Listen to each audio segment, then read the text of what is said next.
Piccole imprese vulnerabili, stremate dalla crisi, vengono annientate e usate dalla malavita organizzata per traffici loschi. Il Veneto è ancora scosso dopo l'ultimo blitz che ha portato a galla ramificazioni delle cosche ndranghetiste, non più solo infiltrazioni mafiose, ma presenza, così l'ha definita il procuratore antimafia, spiegando la vasta operazione di carabinieri e guardia di finanza.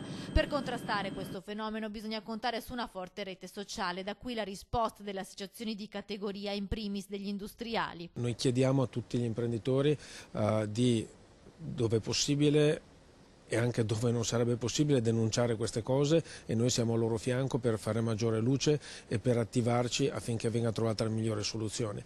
Gli altri, devo dire che noi non possiamo sicuramente considerarli imprenditori, gli altri sono delle figure che creano solo del male. È stata proprio la denuncia di un imprenditore trevigiano, titolare all'epoca dei fatti di un'azienda di Galliera Veneta, a dare il via con la sua denuncia alle indagini. Con il racconto ai nostri microfoni ha rievocato gli anni durissimi delle minacce e della paura. Imprenditori che vanno sostenuti e forze dell'ordine che devono poter avere sempre informazioni aggiornate. Per questo la Camera di Commercio di Padova scende in campo con uno strumento importante. Una delle società partecipate dalla Camera di Commercio è Infocamere. Infocamere è il detentore del registro delle imprese ed ha una banca dati di grandissimo valore dove può estrapolare qualunque tipo di informazioni che possono essere utilizzate poi anche per le forze dell'ordine.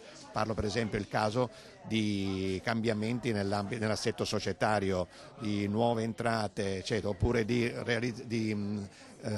avvio di realtà nuove, magari in aree non territorialmente non vocate.